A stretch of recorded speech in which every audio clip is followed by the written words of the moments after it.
it's interesting because when you're growing up with your grandparents, you don't have a label. This is just your family, so you're not, I was not being taught per se, like you are, Native, you are Chickamauga-Cherokee, we are, it's not a label like that.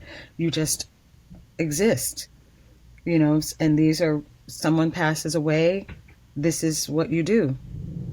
It's not because we are this. It was never given a label, it just was not that type of thing.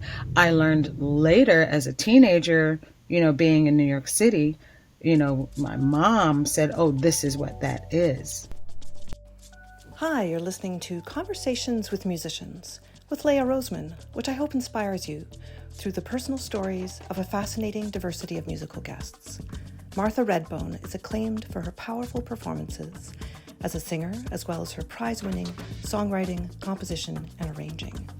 For over 30 years, she's been in a successful collaboration with her partner Aaron Whitby, and we talked about some of their new theatrical projects, including Black Mountain Women, The Sex Variants of 1941, and Guardian Spirit, The Words of Bell Hooks.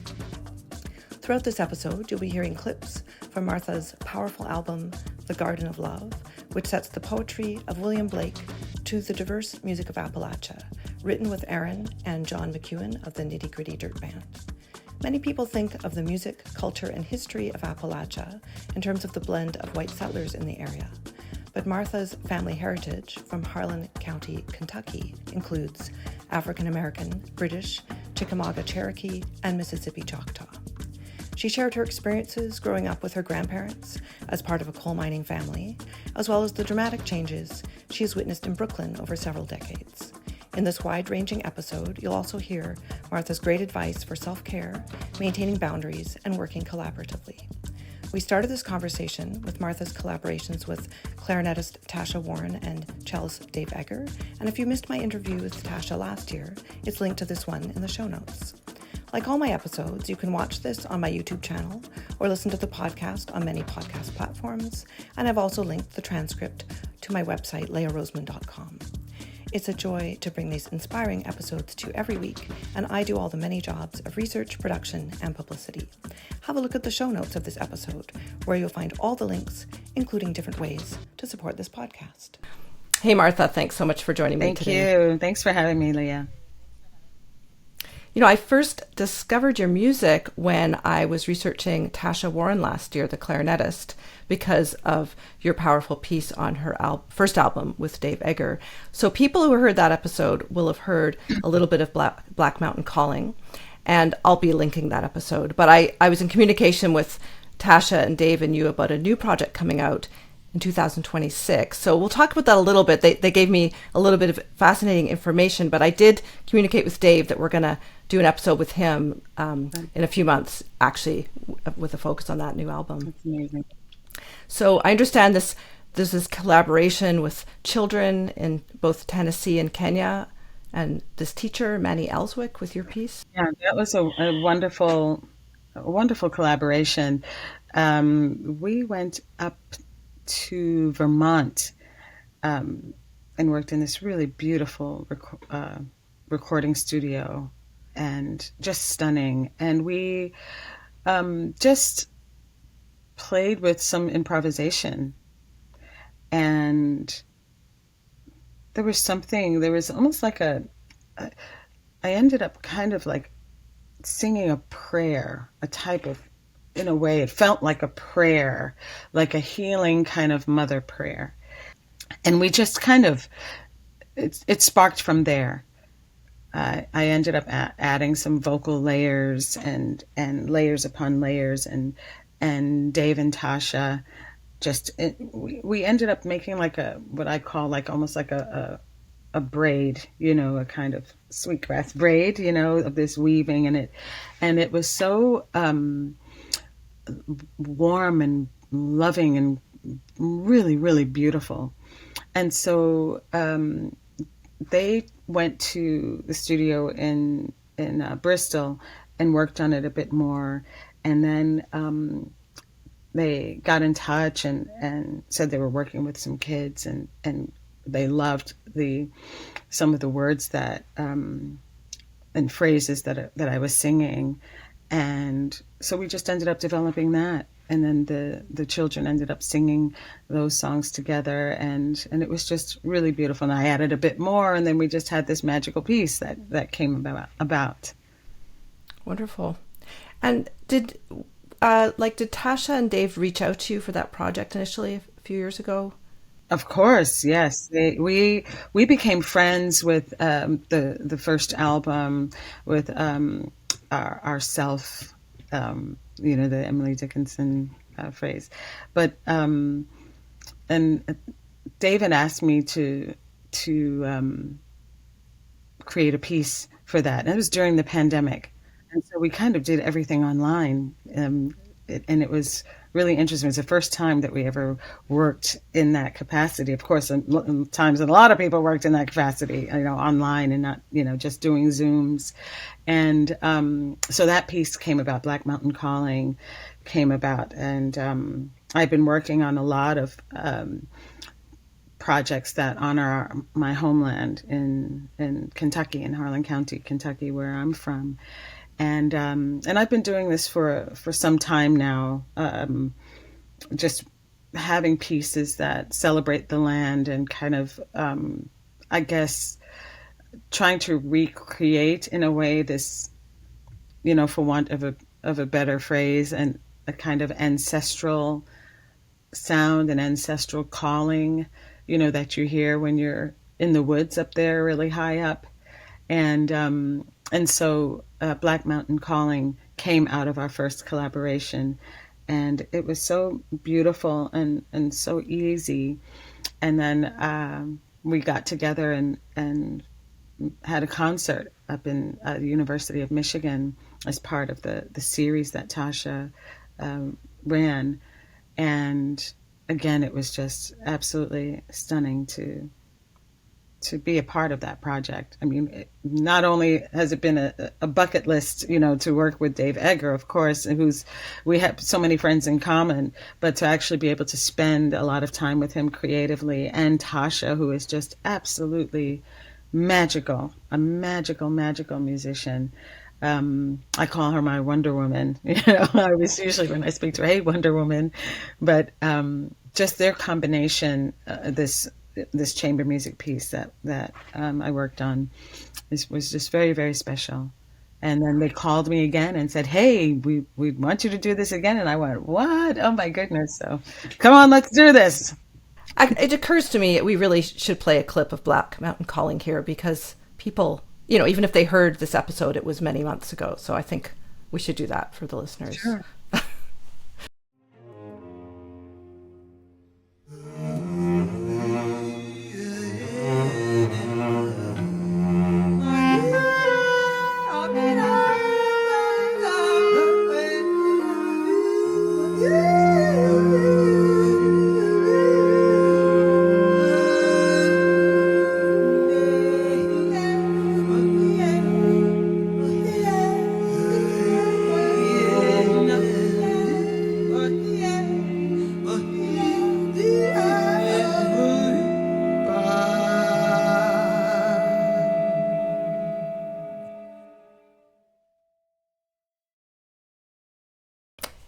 I know you have some new projects. I was curious, you have this new musical you're working on, Black Mountain Woman. Is that related to your Bone Hill project?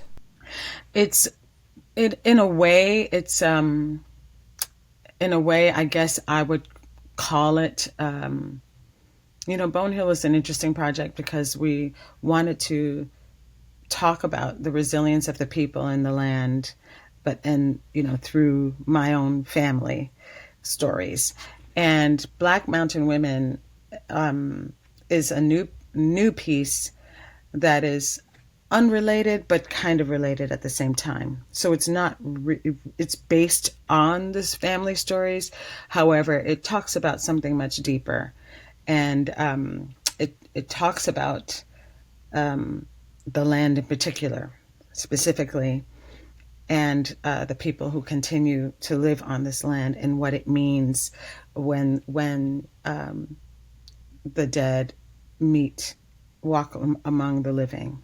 So it's a kind of, I guess, mystical piece.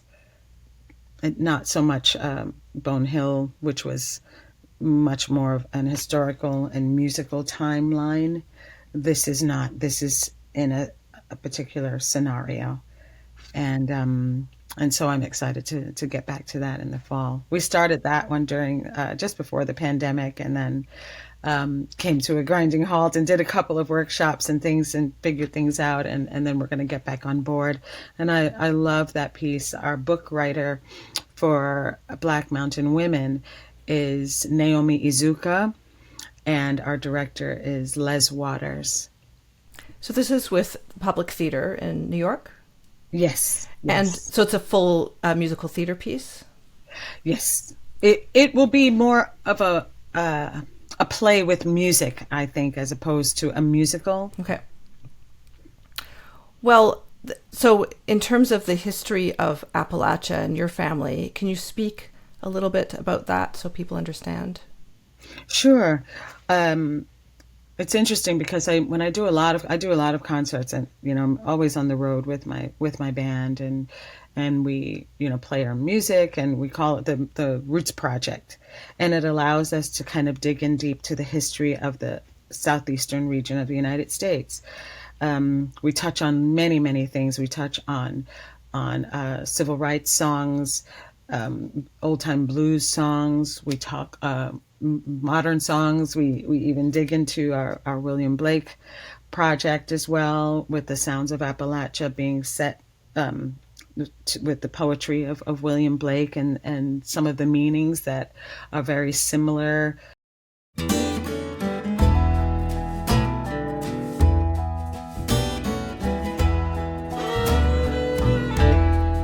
I was angry with my friend. I told my wrath did end. I was angry with my foe. I told it not, my wrath did grow. And I watered. To the pictures of this land. In fact, William Blake even writes about has a poem about being on rejecting England and settling on the shores of the Ohio River in one of his poems. And I come from a really small town in Harlan County, which is the infamous Harlan County coal country, and I come from a family of coal miners. And it's interesting because so many people don't even know the history of Harlan County. They only have this one documentary, Harlan County, USA, which tells a major story about the unions and this kind of thing. But what it didn't really address were all the black coal miners who had migrated to the region after slavery. And so there were black coal miners who worked in the mines as early as the 1880s. That is not touched on. My grandfather, I shouldn't say my grandfather, my great-grandfather built many of the homes for the colored people, quote unquote colored people, who worked in those mines. And that was in the turn of the century as well. And so there's just a real rich history that I think many people are not familiar with, that I felt needs to be, for want of a better word, lifted up and kind of celebrated as well. And, the story of coal mining and how hard it was for all of the people, and with unions and strike breakers and the Jim Crow all at the same time, and the segregation, and then the integration all along, because these towns are very small. So all of this, it's a really rich history to be unfolded and shared and celebrated. My grandfather, this is my mom's dad, died from black lung He worked in those mines and was there in the early 1940s, and he was gone by 62 years old. So it was a really tough life, and so was my grandpa's brother was there. Uncles all worked in the coal mines. There's the famous, what we call in the regional, the Eastern Kentucky Social Club, which was a place for the black coal miners and their families to, have events and gatherings. And also one of my our family friends, dear family friends, Dr. Bill Turner, is an historian on blacks in Appalachia and the rich history behind that. Mm-hmm. And in terms of your mother's side of the family, it's indigenous, but different nations? That's right. So my grandpa came from Alabama, Moundville, Alabama, and his grandfather came from Mississippi. And so they are mixed, white and Choctaw and black. And on my mother's side, on my grandmother's side, my grandmother's family had been in Harlan County and in Lee County, Virginia for centuries and centuries. My fifth great-grandfather fought in the War of 1812. So, and they are mixed Chickamauga-Cherokee and white and black. And so we are completely known, I guess, as the triracials of the region. And when you look at Indian removal and reclassification and the story behind Walter Plecker, who was the head of the Bureau of Vital Statistics, he was also a eugenicist. And so many of those states had this one drop rule, and it really affected Kentucky and Virginia and Tennessee, where it began a systemic process of paper genocide. And what do you mean by that in terms of? So paper genocide is when your identity is changed overnight on paper in the eyes of the government. They had, implemented a census, taking censuses of the region because they wanted to make sure that Native Americans were completely eliminated from these areas. It was paper genocide, and not only were there physical, genocide, but there was also genocide on paper for those who were mixed race. And so if you were a Native person who was married to someone who was white, your race was changed. If you were married to someone who was black, a Native person who was married to someone who was black, your race, you were changed. You were given a race and then you were removed. You can see it in my own family story where there are census rolls that would say IND for Indian in these counties, and then 10 years later you'd see that they were MU, changed to MU, mulatto, and then another decade later you would see COL for colored, or B for black, the same people, and my family were, like I said, we were a coal family where we didn't have money. We, didn't have a lot of money. And so you didn't really move very, very much because you couldn't afford to leave your place. So you can see how our identity was erased on paper overnight, but it doesn't really change who you are, culturally. You are who you are. And your family is who your family is. So, Martha, when you started to dig in and do some of this research, this archival research, was it shocking to see the evidence? No, because it was known. We've known this in our family forever. Mm-hmm. I mean, we are, multicultural family, so we've seen that. We know that because that's, we always come home.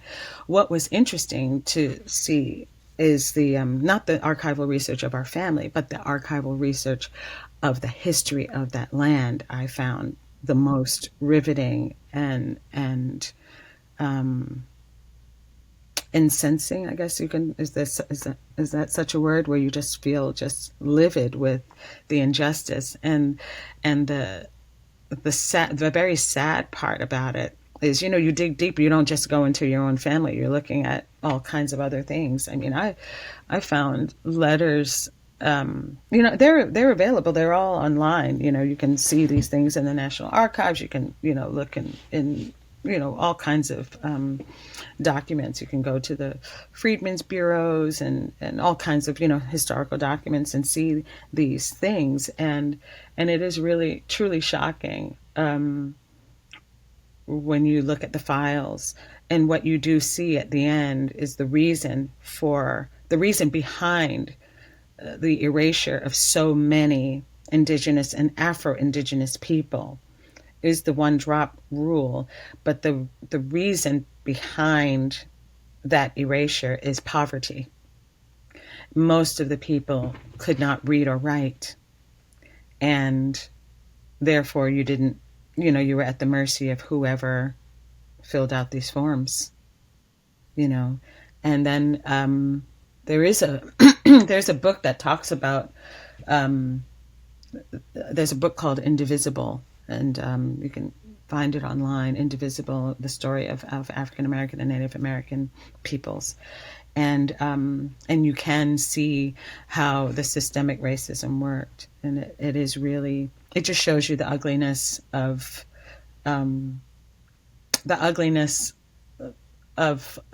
legislature when, commodification and money is, and access to resources is at stake, and greed. So you can really see that. And as a songwriter, when you discover these things, you can say, you can choose easily to demonize a system of people, but it's not, it's much deeper than that. It goes much deeper than that. And so, you look at, as a songwriter and a composer, you look at it in terms of all the angles. You try to address it from all the angles and see it for what it is, and see it for the sorrow, the sadness, and also the absurdity of racism. I just watched something the other day where someone said, if I cut my arm, Leah, if I cut my arm, and Leah, if you cut your arm at the same time, what comes out? Right? Mm-hmm. Our blood is exactly the same color, And so this is how, someone was, I can't remember it was like on a YouTube video. I think it was like a civil rights activist or something. And when they said that, you realize that we're human beings, and it's our responsibility to recognize that we are human. And the story of the melanin is kind of means, it means nothing at the end of the day. And so as a songwriter, I just try to address these things from as many angles as I can, and to find ways of showing how humanity should be, giving ideals and things to strive for, and how to make things better, and how things, yes, this is what has happened. This is the ugliness of what has happened. But look at how far we've come, and look at what we can do moving forward to work together to make this world a place that our children's children will be able to tell stories. Yes, it was a terrible time, but my great-grands worked towards fixing that. And look at where we are today. Do you see what I mean?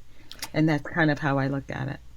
Yeah, and with that strand, Martha, I saw those beautiful videos you made for Carnegie for children.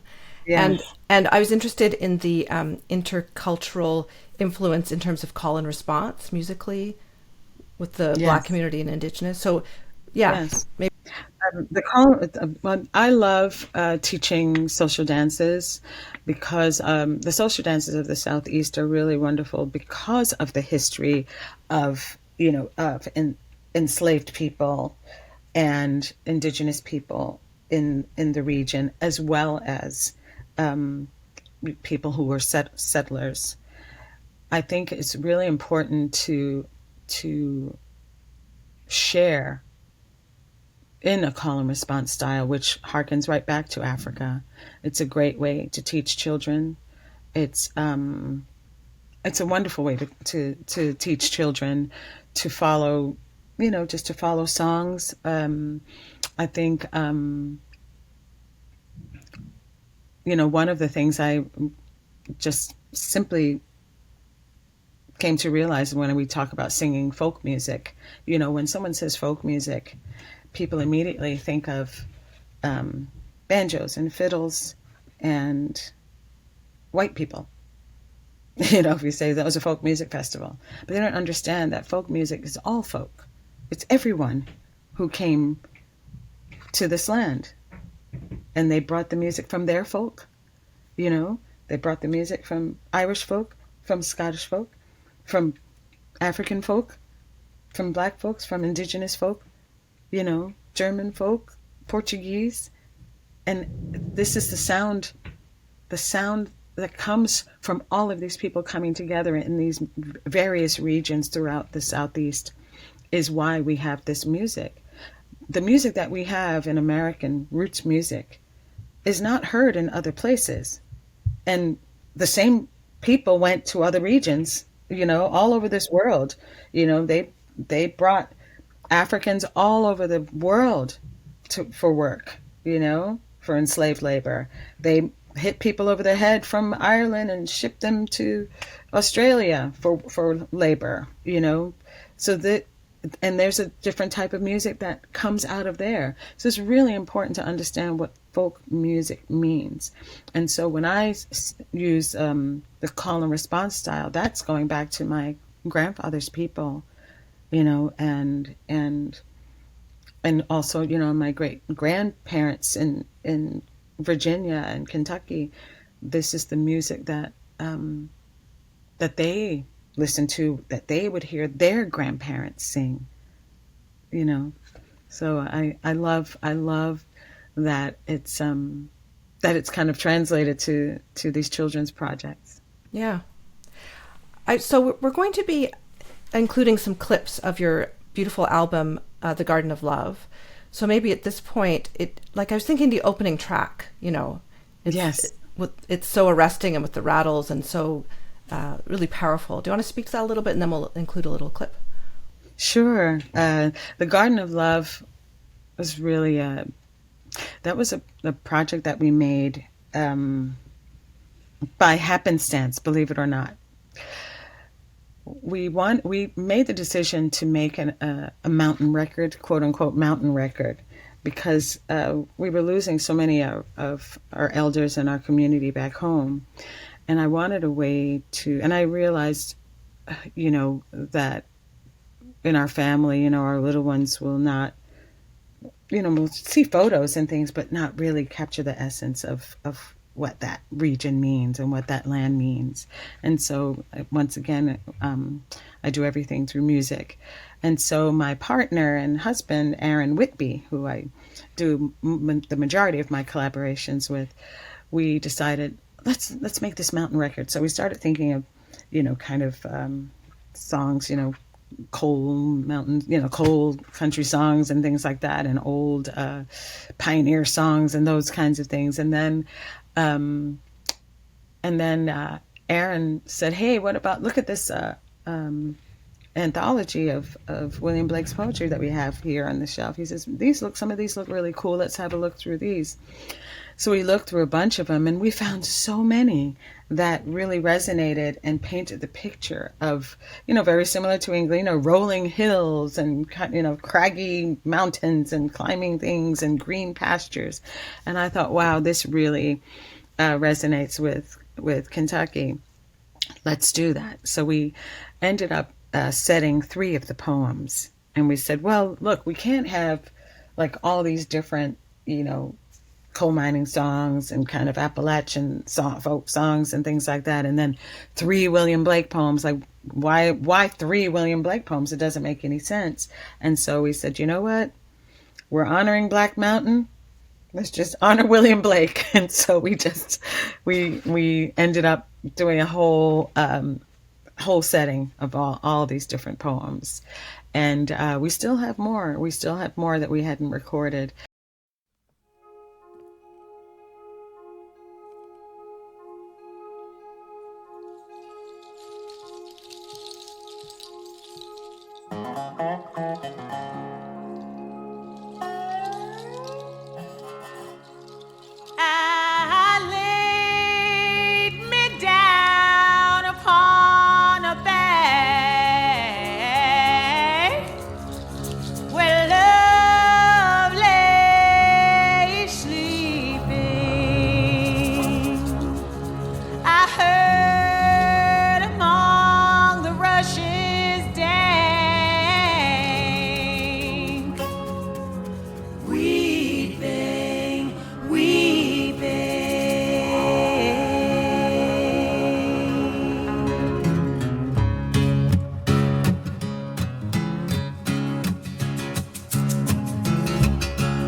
And we ended up calling John McEuen from the Nitty Gritty Dirt Band, who we'd become friends with, and met with him. And we said, he's our guy. He would be the perfect person to capture this.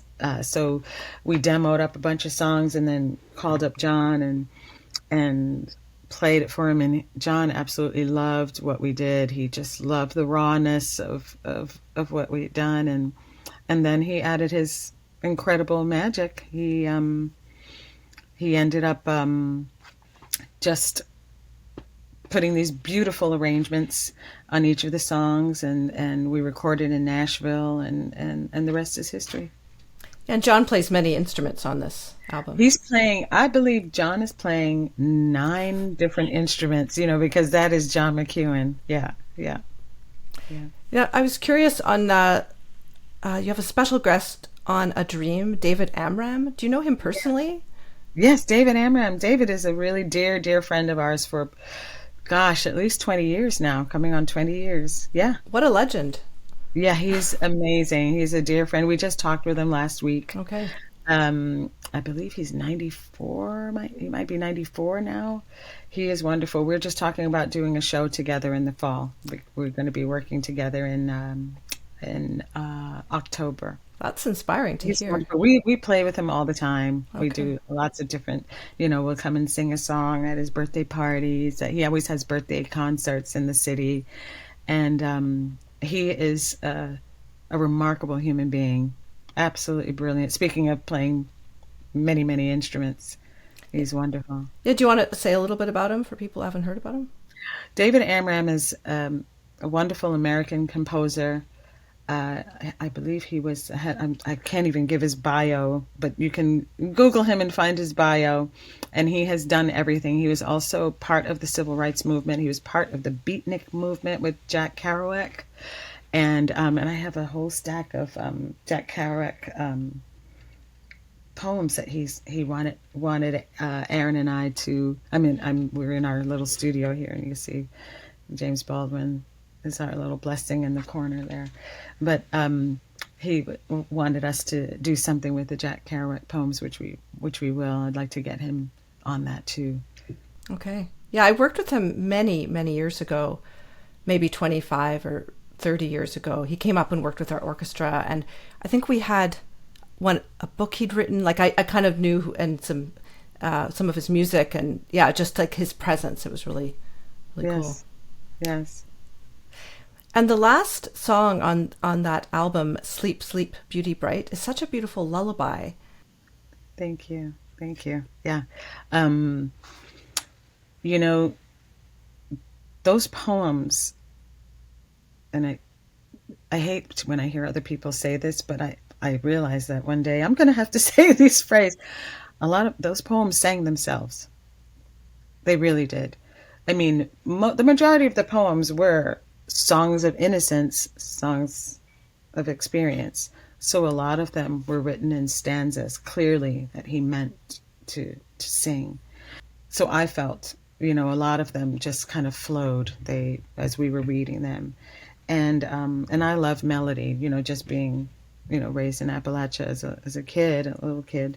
I felt like I just love melody. And I think that's the most beautiful part about the music of Appalachia, all the folk music coming out of there, is I think you get a sense of a strong sense of melody and storytelling. And when you look at like all the greats, Dolly Parton and folks like that, that's what you hear in country music. You hear an incredible story and wonderful, memorable melodies.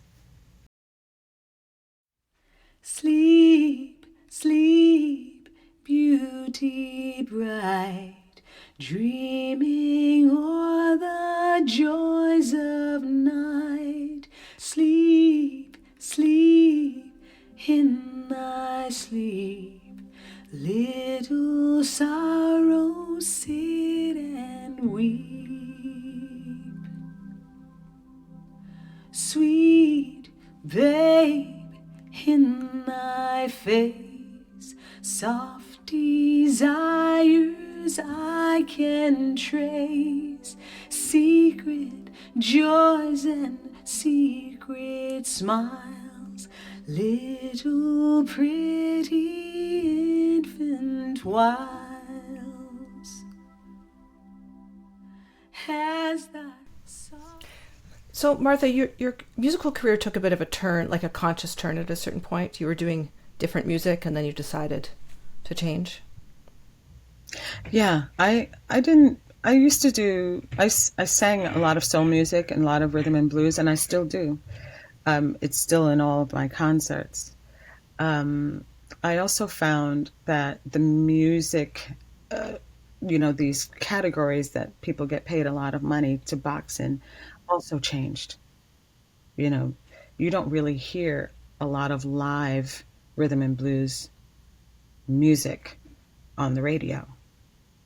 You just don't hear that. You hear a lot of influences with hip hop. Hip hop has now become commercialized, and has taken over an R&B sound.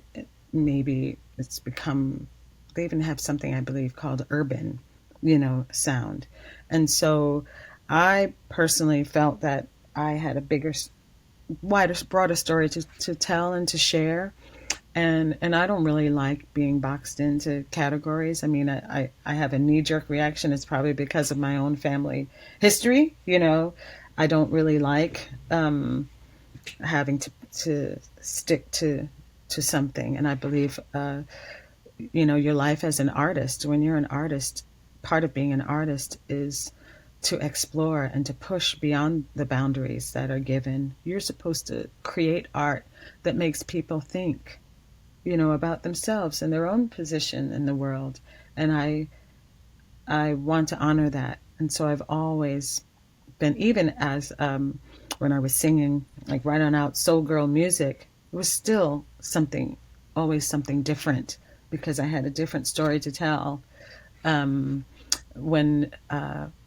When Aaron and I were songwriters signed with Warner Chappell Music, we were sent a lot of artists to write and produce for. And I remember some of the folks at the publishing companies would say, "Oh, if you want lyrics with, and he will send a pop girl over to work with us. If you want lyrics with integrity, oh, you got to go to Martha Redbone. So it won't be, so much like sexual innuendos, like so many things were at that particular time. So it was these kind of lyrics with integrity. I remember them saying that. I thought, okay, sure. But I wanted to just always tell a bigger story, and I wanted to follow a route of honoring my artistic endeavors. Is the best way to put it. I didn't want any rules around me, and as you get older, as an artist, you have different things that happen in your life that resonate, that you want to celebrate and that you want to share. And then, we became parents. I became a mother. Who knew that I was ever going to become a mother? I had no intention of becoming a mom. Sometimes I was one of the people on the airplanes when I saw people walk on with babies. I'd be like, oh, I hope they're not sitting next to us. And then all these years later, I turn around and Aaron and I sat on the plane with our baby and we're like, we're those people, but you change, and you have to honor it. You can't live in the past and stay in these tiny boxes that limit you in any way creatively, I think. And writing music for theater, which brought us to Bone Hill and Black Mountain Women. And we're working on these other pieces as well. Human, a puppet, an exploration through puppetry with Nefri Ameni, and that's through the Chelsea Factory as well, and also she's working out of the Victory Theater in Broadway, and so we wanted to make music on a broader platform that told a bigger story, and it celebrates the arc of everything that we know in music. So from classical to blues to soul to R&B to folk to rock to everything, and we can find ways to dig in deep without any boundaries of making music. Yeah, I just wanted to ask you about, transmitting the culture of your ancestors and how you learned some of that growing up. Well, my grandparents were very old-fashioned. We never went anywhere. We weren't really allowed to do very much. They were quite strict, and they were old time. These were old traditional mountain people, and with that comes old traditional mountain everything. My grandma cooked different foods that a lot of people didn't eat. Other families that we knew in the area didn't eat. So things like what we would call like wild onions and eggs. For example, like that's something that I guess that would be like the equivalent to making I guess scallions. It would be scallions and scrambled eggs together, like mixed together, things like that. There was, quilting, and, it's interesting because when you're growing up with your grandparents, you don't have a label. This is just your family, so you're not, I was not being taught per se, like you are Native, you are Chickamauga-Cherokee, we are, it's not a label like that. You just exist, and these are, someone passes away, this is what you do. It's not because we are this. It was never given a label, it just was not that type of thing. I learned later as a teenager, being in New York City, my mom said, oh, this is what that is, because I didn't know. When we moved to our neighborhood, our neighborhood was Caribbean and Latino, mostly Puerto Rican and mostly Puerto Rican and Dominican and Caribbean people from the West Indies. And so I remember being the new girl on the block, and they were the girls, the Puerto Rican girls, were speaking to me in Spanish. The black girls were talking to me, and playing jump rope. They taught me how to do double dutch. And then the Puerto Rican girls came to me and they surrounded me and they said, and they're speaking to me in Spanish, and I had no idea what they were saying, and I still remember it to this day. And they said, do you speak Spanish? And I said, no. You're not Puerto Rican? Are you Dominican? And I didn't know what they were talking about. I'd never heard of these places. I'd just come from Kentucky. I never heard of these faraway places. And I said, no, I don't know. And they said, well, we don't talk to them. And they were talking about the black girls who were across the street, because I was being friendly with both. We don't talk to them and they don't talk to us. So you're going to have to choose who you want to be with. Do you want to be with them, hang out with them, or do you want to hang out with us? And it was like one family of like 5 girls. And I thought, wow, I was surrounded and I had to make a choice, and I didn't know either of them, And so I ended up being like an outsider, because I thought, well, I'm not going to hang out with either of you then. If that's the way you are, I don't want to be a part of it. So I got myself out of that. And I remember coming home when my mom came home from work. I said, Mom, are we Dominican? Are we Puerto Rican? Are we Puerto Rican? And I said that, when we sing our prayers, at the funeral, I said, are we speaking Spanish? Is that Spanish? I did not know. And my mom was like, oh, no, that's Chalagi. And I was like, what? And I said, well, what is that? And she says, oh, no, that's our old language, And that's how I found out what that label was. So it wasn't, you're not given this label of this is who you are and this is the history of what happened and the removal and this kind of, it was not that kind of thing. You would hear,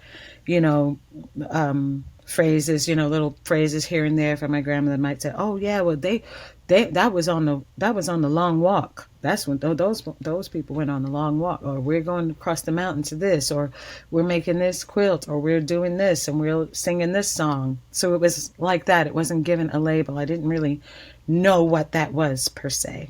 The songs that we were taught were just songs that you would hear. That's what happens before you leave the house. You sing a song. It's it's a particular song that you sing. And when people arrive or a baby is born, here's a lullaby that we knew that we always sing, that's just that kind of thing. Okay, that's beautiful.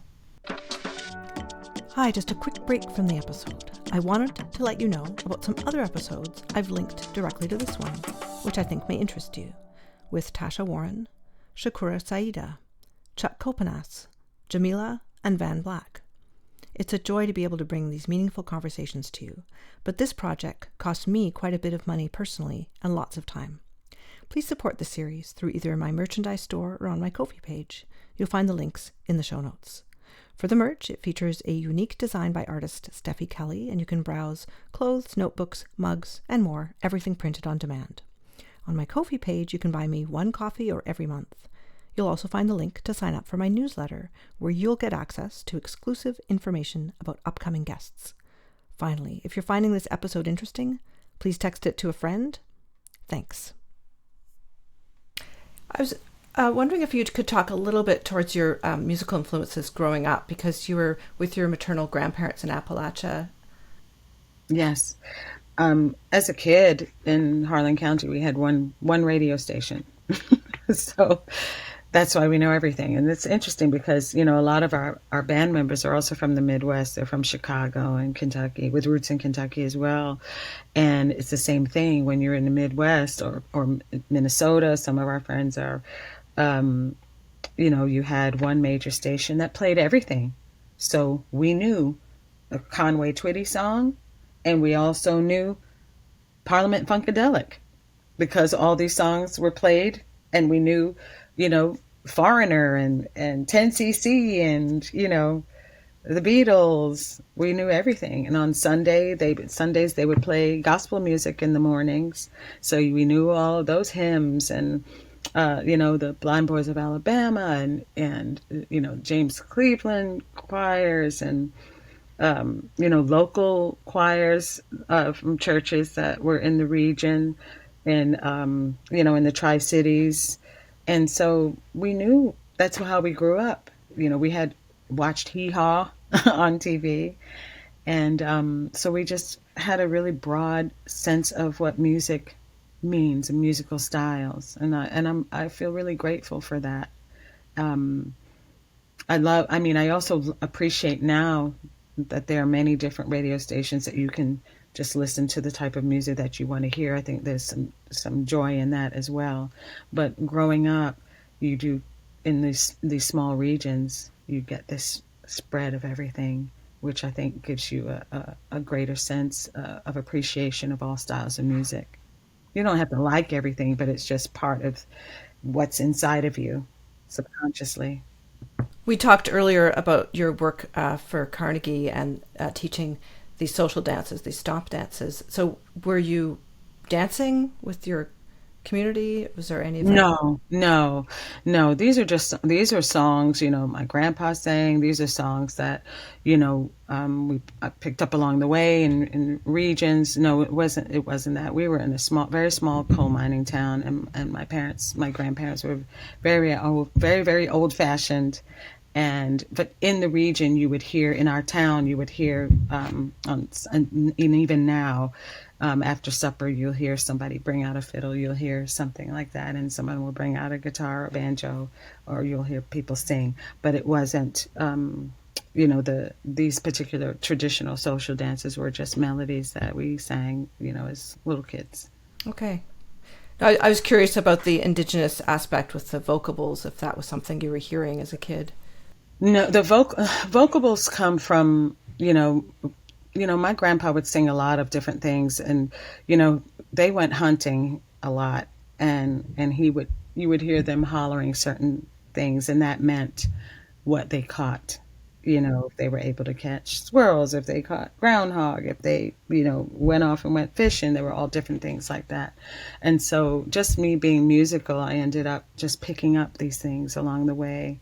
And then, working with other folks from the southeastern regions, I ended up learning, and they taught me songs, and then I taught them, oh well, that sounds similar to our work songs, or that sounds similar to our dance songs. Oh, we had something that sounded like that, and then you end up kind of putting that together. Okay. Do you think you have a pretty good musical memory? I do. That's pretty much the only thing I remember. Yes, yes.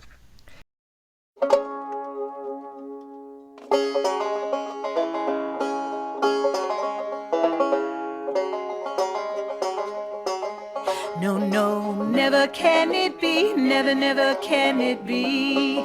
No, no, never can it be. Never, never can it be.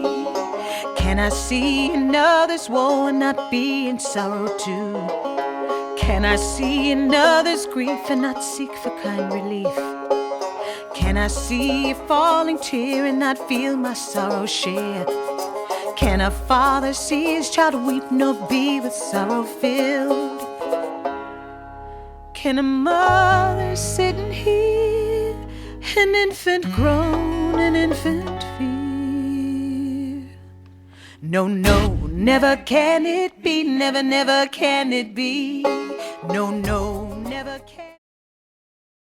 You spent your teens, it says in your bio, in pre-gentrified Brooklyn. So what was Brooklyn like in those years? Well, I came back from Kentucky into middle school, and my parents had split up for good, and we ended up moving to a new neighborhood that turned into one of the crack capitals of Brooklyn overnight. Within a 2-year period, it became extremely, extremely dangerous to live, and that was in the 80s. That was the kind of a crack epidemic that hit the cities, that hit all the cities across the country, and so that's why I call it pre-gentrified. And at that time, that was just the beginning of gentrification. And I remember there was a family who we used to go to for after school, kind of like a babysitter thing. And I remember the woman saying, two men came to my door this morning when the babies were asleep, and they opened up a suitcase full of cash and said, we'll give you this money for your house. And she said she yelled at them, you get away from my door, and don't you come back here again, or I'm going to call the police on you. And so she said, and she kept saying, white people are coming to our door and trying to force us out and offering us cash and suitcases. White people are coming and they're going to take our houses away from us. And she kept saying that with the parents who were picking their kids up. And I was sitting there, waiting for my mom to pick me up, and I'm just listening to the story. And the parents who were picking her up, they thought that she was crazy. They just kind of looked at her and thought, okay, And so she was right. She was absolutely right. Because one of those days was a day off school for me. And some people came and knocked on the door, and she says, oh, go and see who that is. And I opened the door to help her out. And they said, yes, we'd like to talk to you. And they said, can we leave you this card? And they were attorneys and said, oh, we'd like to talk to her. And she refused to come, to tell them to go away, So, and eventually that whole street, somebody bought the house across the street from her. And then their friends came and bought another house from another elderly Black person. And then slowly the whole block ended up being bought out. And then in turn, we see the whole area completely changed. So that's why I talk about pre-gentrified Brooklyn. There were a lot, that area in Brooklyn had a lot of teachers, Black and Afro-Caribbean and Latino school teachers and writers in that area, and a lot of educators. And it was, a lot of artists as well who ended up, getting pushed out and priced out and things like that. And the same story is happening today in Brooklyn.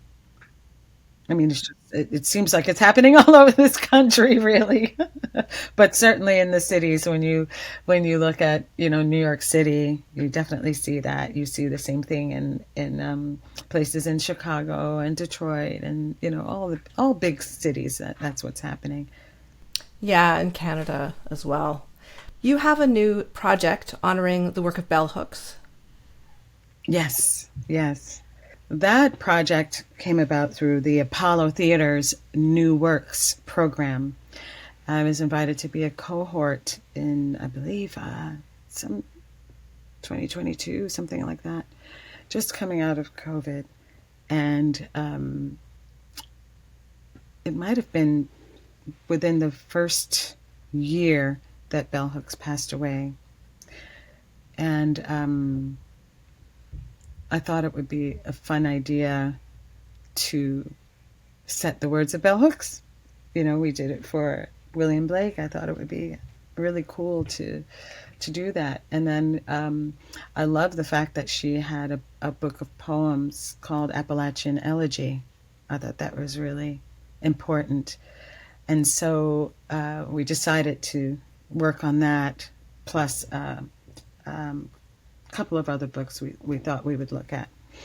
And we ended up with pretty much just setting the poetry from Appalachian Elegy, including the prologue, one of her essays.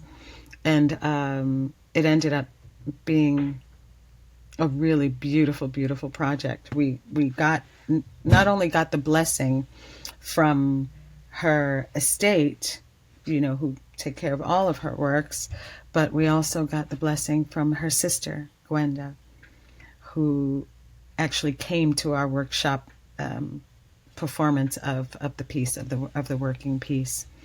And it was wonderful. We had all our folks from our friends from Hopkinsville, which is her hometown, and the Pennyroyal Arts Council, who have been supporting her work, and her sister's a part of that, and they're building a learning center for in her name, and it was just a really, really beautiful project. It ended up feeling like a kind of memorial, or like a church, or like she has a poem where she, in the poem she uses, she talks about the journey of someone who is from this land, this region, who leaves their homeland for many years, and then the right to return to your homeland, and like the reclamation of that, and then the conflicting emotions that you have returning to a homeland that has a very dark history of your erasure, of wars, of racism, of real dark ugliness, but still at the same time you're conflicted, because this is also the place where all of the people that you love are laid to rest. So they're in this ground which has all this darkness and this ugliness, but yet the beauty of all the people that you love still in here. And so she talks often in her poems about this, giving the promise of resurrection, that things will be renewed, very similar to William Blake, of this kind of rebirth and renewal. And I love that. So we set that to some really amazing music that we will end up recording once we finish this piece. We're going to go back and we haven't premiered it yet. We're actually still in development, but I love the response that we've been given so far has been really absolutely beautiful, and we're looking for partners to help bring this to the next phase. We also had video projections from our dear friend Attilio Rigatti, who's a wonderful filmmaker, and he does all of these animation and interactive things, and he's just absolutely brilliant. So we put these things together. But as we were doing the workshop, it ended up feeling like we actually resurrected Bell Hooks. Her spirit is alive in the room when we do these songs. So that was wonderful. It's a really fun project to do. Okay. You have another new project, another musical project with the Civilians Theater, The Sex Variants of 1941. Yes, that's a wonderful project as well. That's a musical. We worked with Steve Cosson, who is the artistic director of Civilians, and who's also the co-playwright. And Stephen Trask, who was the composer for Hedwig and the Angry Inch, is also our co-composer team. So there's Stephen, Aaron Whitby, my partner, and myself. So the three of us are making the music for this piece. And we had a 2-week run at NYU Skirball last November. And now we're fleshing it out into a full musical. That's another one that's a really interesting story. This is a book that was published in 1941 based on what they call case studies of homosexuals. At that time, it was believed to be that gay people had a mental illness. And so a woman named Jan Gay set out to prove this wrong by interviewing a bunch of women. And Jan Gay had her own story of and success in Europe with, she was a nudist. And so she made a film, a short film, and had some success in Europe and I believe in Germany. And so she thought she teamed up with another man named Thomas Painter, who interviewed gay men. So she interviewed gay women. She interviewed 40 women. He interviewed 40 men. And they put together these case studies. And then someone else kind of took over. And it's basically the sex variance is the story of how this book was made. That's how it is. And what we've done as composers is we've when you read this book tells, they're being interviewed, and you can tell that they're being asked the same questions. And then they're speaking, each individual is speaking in their own voice, in their own language, their own slang, whatever it is. And they're telling their stories. And, some of them are going back to, when they were a child, and then this kind of thing. And then some stories of their first encounters, and that they always knew that they were gay when they were 3 years old and 5 years old, and, and then these experiences through their lives, all different unique stories.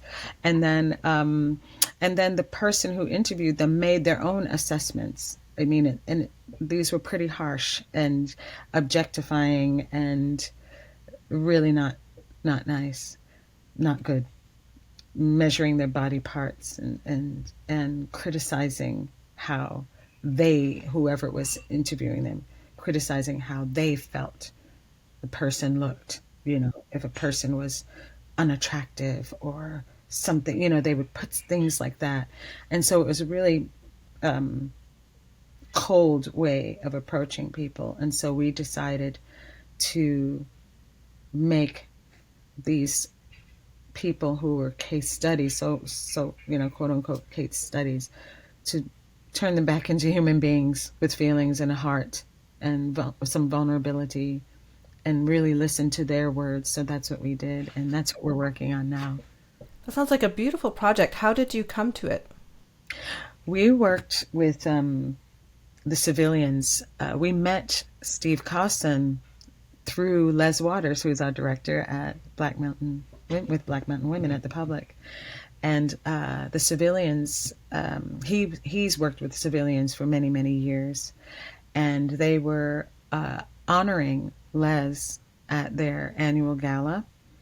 And as we were working with Les, with Black Mountain Women, they invited us to create a song based on interviews, because it's investigative theater, the civilians theater, based on interviews about Les. So they gave us these transcripts, and we turned them into songs. Okay. Would you be comfortable talking a little bit about your working relationship with Aaron, because he's your partner in life and also creative partner? Absolutely. He's my dear husband, and I kind of gush about him all the time, and I had to stop doing it. Because, this world is such a funny world. They sometimes you get, it's an interesting thing when you're a woman in the business. If you're a woman, writer, composer, anything, and you have a male partner, people think you're only successful because of the male partner. You know what I mean? It's that kind of thing. The sexism is really comes into play. You can't do anything, or you can't, so you do the lyrics and he does the music. No, we do both. But I can't tell you how many times, coming up when I was younger, we'd be in the studio and everyone would just assume that, I was this cute little girl in the corner just writing, apples are red, the leaves are brown in the fall, and then I go and sing tra la la la la, and that I was not the producer, working on this decks and mixing and knowing exactly what we want and co-arranging. I never got the co part. People never understood the co part. And so, but after so many years together, we've been a songwriting team for 32 years. Because now I'm kind of at this age, I'm in the fuck you years. Like, if you don't get it, fuck you, basically. And so now I kind of, we work together, we work on separate projects, but we do mostly work together. And the reason that it's worked for 32 years is because we do have complementary talents that we share. and that it works. We're best friends. We've traveled through life together. Our birthdays are a day apart, which is fun. But he's a Londoner, born and raised Londoner.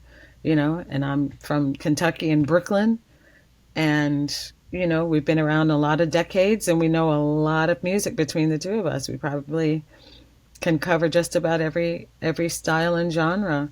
You know a lot as you get older. You see a lot. Each decade brings you things. We're like, oh, are we at the age where almost nothing surprises us anymore when these things happen, certain things happen?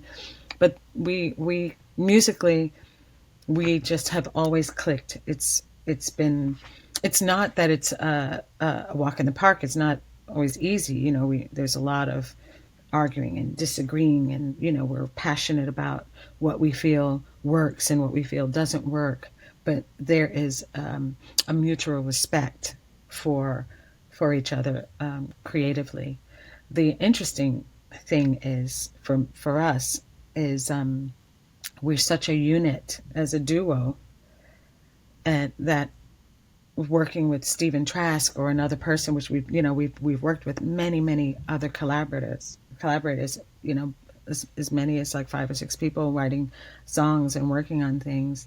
And one would think that we were like locked in like this, but working with Stephen Trask on the sex variants it's as if we've known each other, as if the three of us have known each other since 6th grade, since middle school, pretty much.